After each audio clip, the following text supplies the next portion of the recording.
jaay sama gars yi élection Sénégal yi France ngi déroulé de démb Amadou Ba dem na def passation de service ñu wax ko li France di bëgg ak li France di bañ tu vois ne ko yow defal ñu suñu intérêt rek après ñu ñooy gérer sa promotion ñii ay nègre lañ yàgg nañ leen gérer ñaari stade nga defar comme jam ñaajo rek yokkal leen terre bi tuuti këru diine yi nga tabax fa benn dispensaire wala kii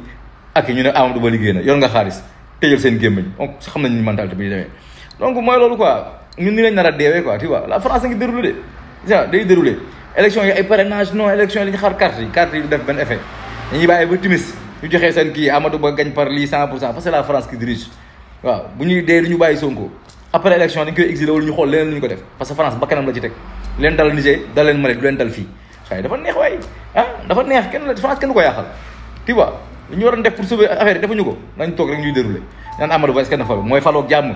gars yi ngi déroulé de barke Rasulullah gars yi ngi déroulé suba démb lañ ko oo jox ko ponk yi gars yi jox nañ ko ponk yi de